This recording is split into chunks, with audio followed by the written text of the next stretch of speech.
guys. It is the beginning of my 4th week at treatment, and I got a letter from the insurance company at the beginning of last week saying that they only improved my treatment through the 22nd. So the main facilitator said not to worry about it.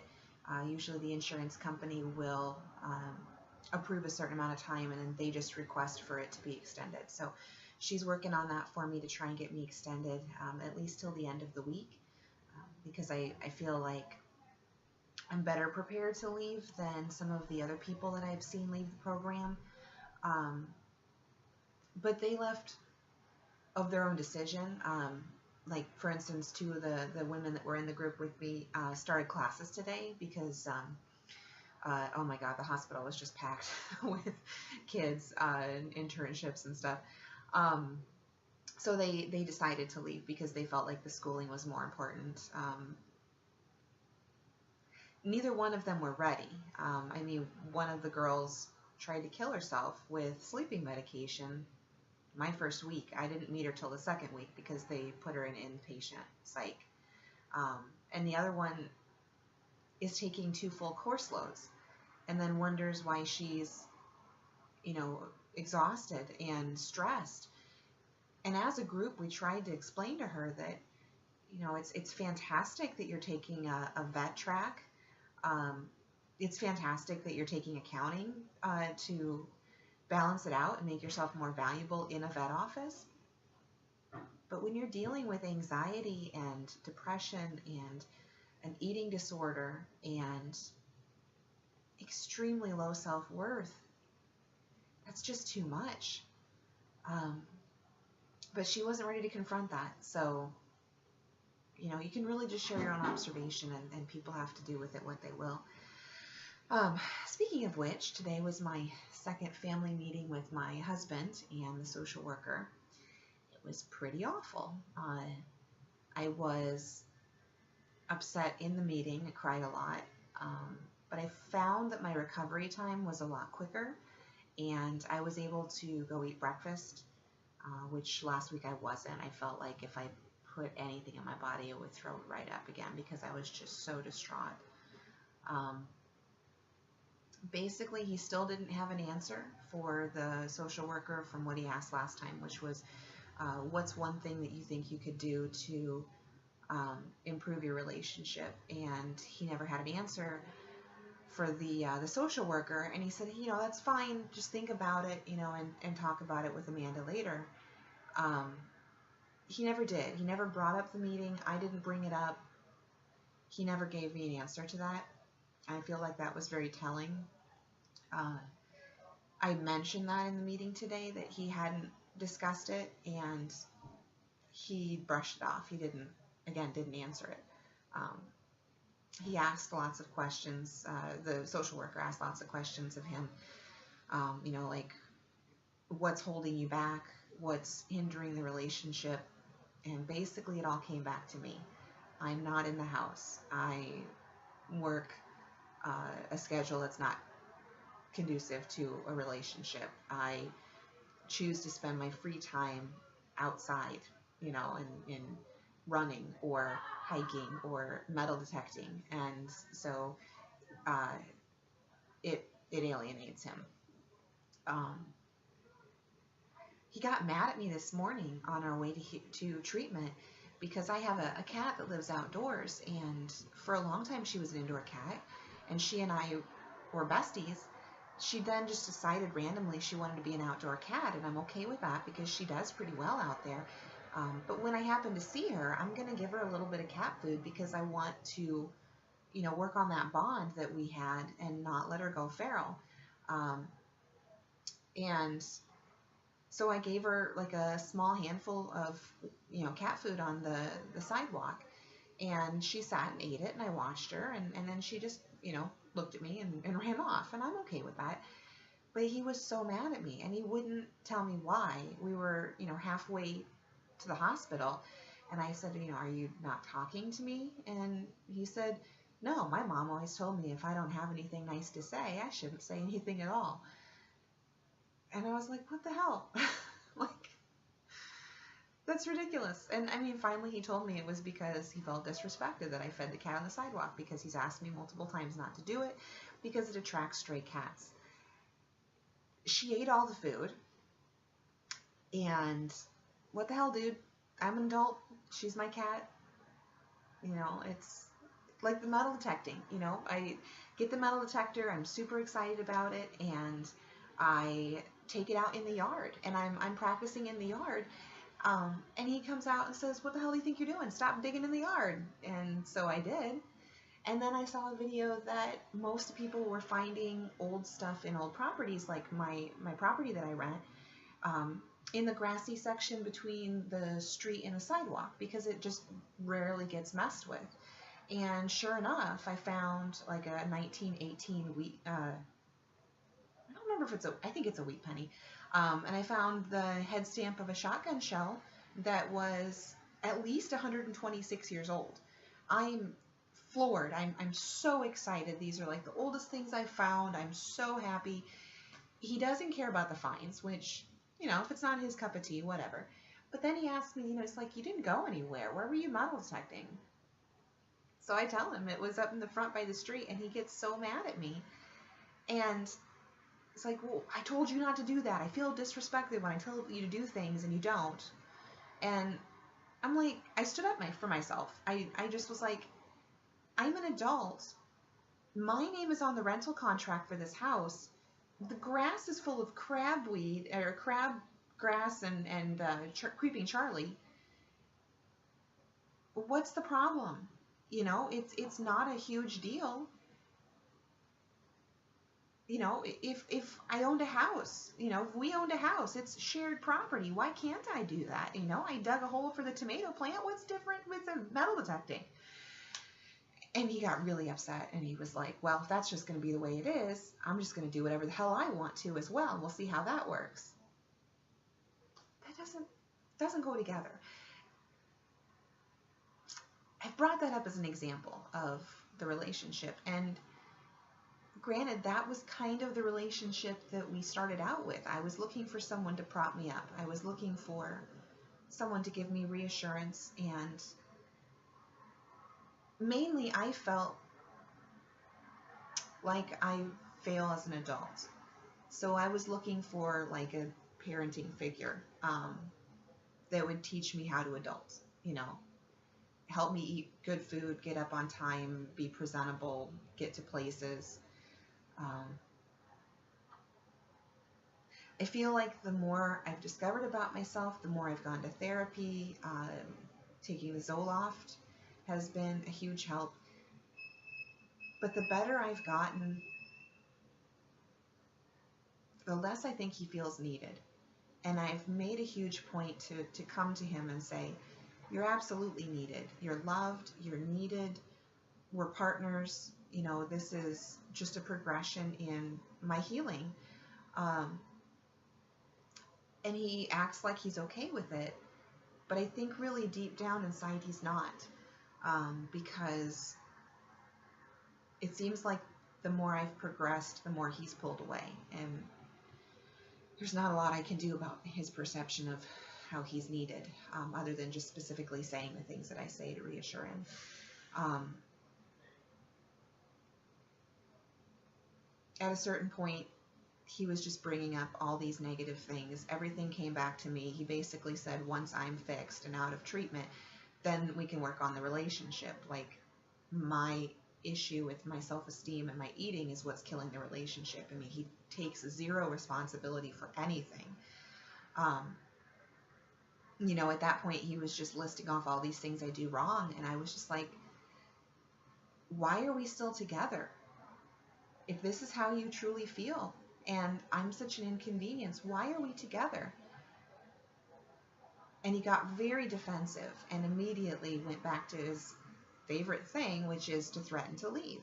I asked, you know, that. It was like, what's the point? You know, if I'm what's broken and I'm what's ruining the relationship and you've done nothing wrong and there's no room for improvement for you, why are we together? And he said, good question. We could fix that. I got upset, not as upset as I thought I might get, not as upset as I used to get when he'd threaten that, and just say he'd have a friend come pick up his stuff. But the social worker saw what direction that conversation was going and stopped us and said, you don't want to make big decisions like this while you're emotional. Because in that moment, we were emotional. Being out of that moment and seeing how quickly I recovered today versus last week, I feel like I've been exposed to certain truths that I was unable to see before. That he has the appearance of helping me, but he really does a lot of dragging me down, a lot of backhanded compliments or failure to acknowledge. It's really hard, and I feel like a lot of that is what contributes to my anxiety, because I should be happy to go home at night. I should feel like that's my safe place where I can decompress and enjoy myself and whoever I've chosen to be in my life. And I don't feel that way. I've given up.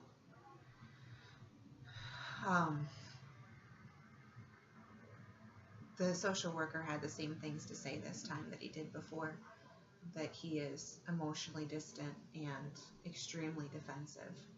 As soon as, the social worker would ask him a question about us, it was like he has this shell exterior that he doesn't let people get under, and he immediately tries to figure out a way to turn it back on someone else.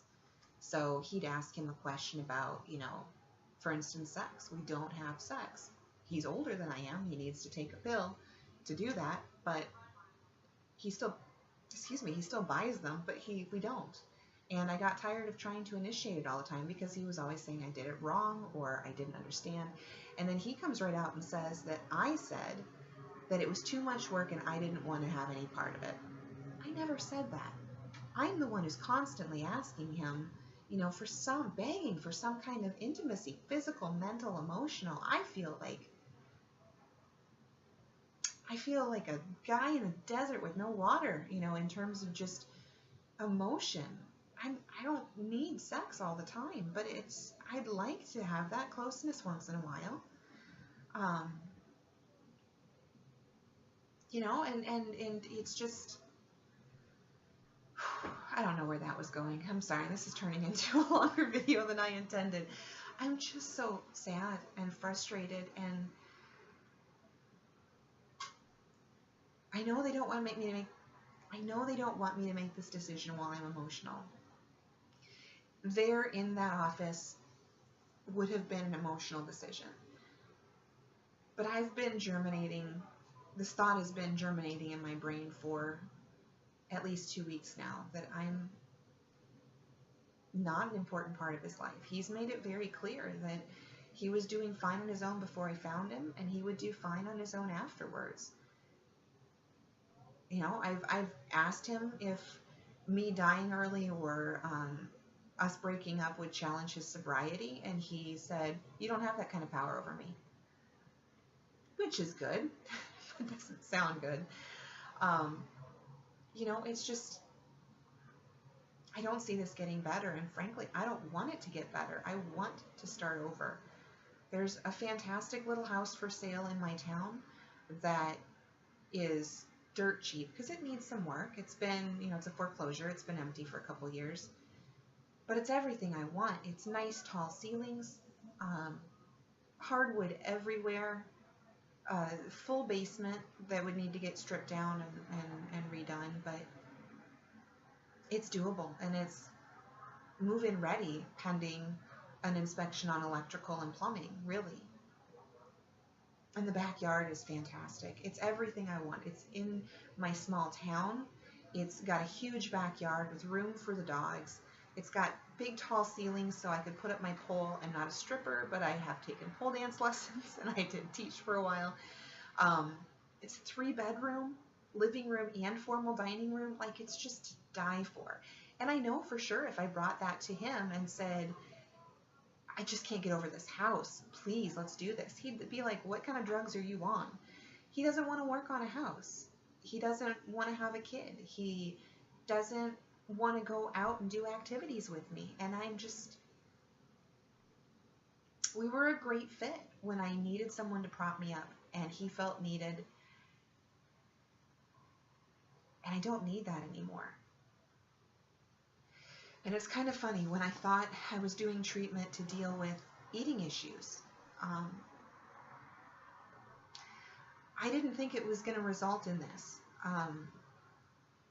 because they spend so much time not talking about the eating issues.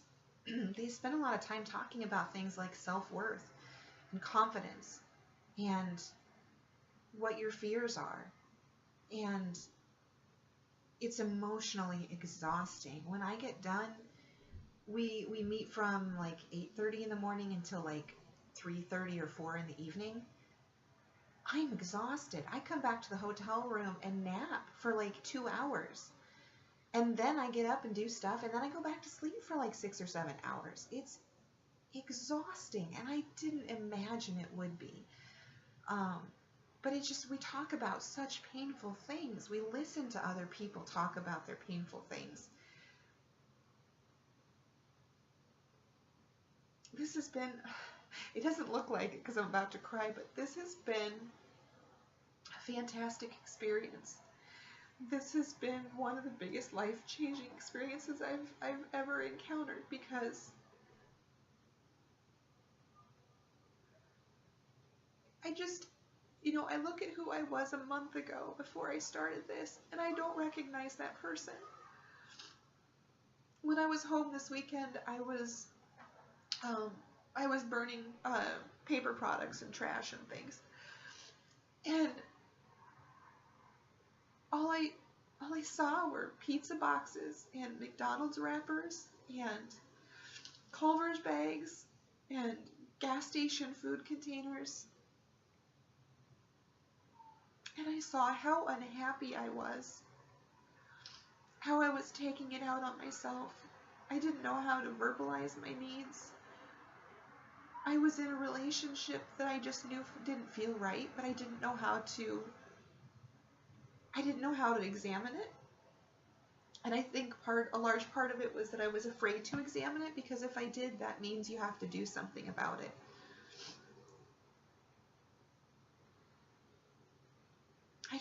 I feel like a completely different person. I feel so strong and so capable. It blows my mind. My best friend and I that broke up,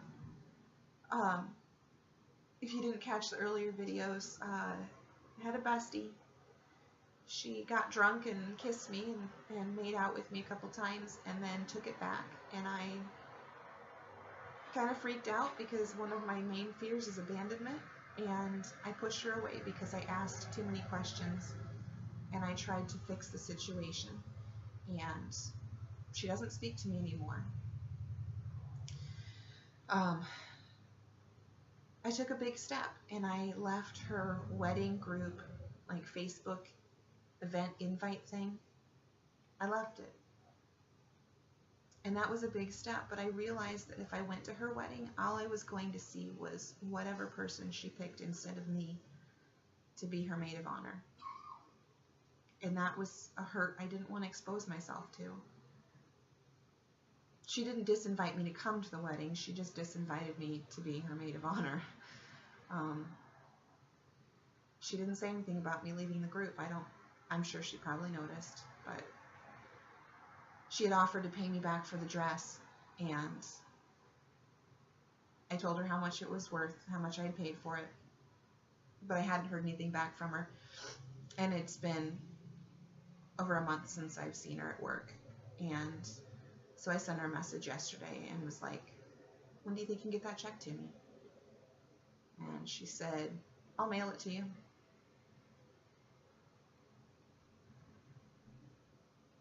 But I feel like the person I was a month ago wouldn't have been able to handle that.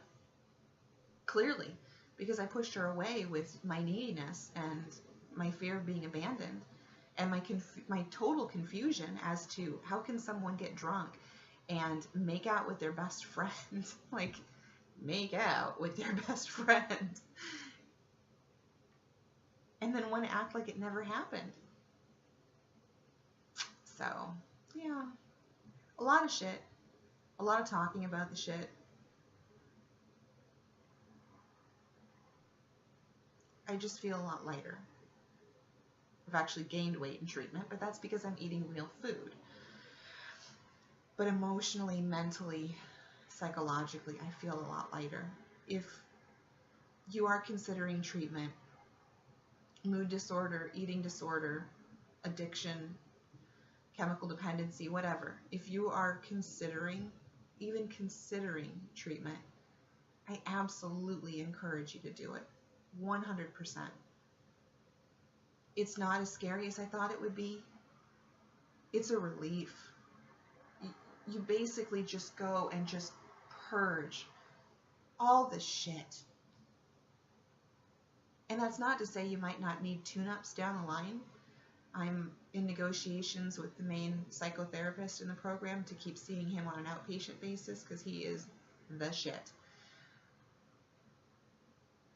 But it is so worth it. It is worth the time off. It is worth the insurance headache. It is worth navigating transportation because you're worth it. And that's the biggest thing, is that once you treat the reasons, the anxiety, the depression, the lack of self-worth, the eating disorder has a way of not going away, but not being the big picture anymore.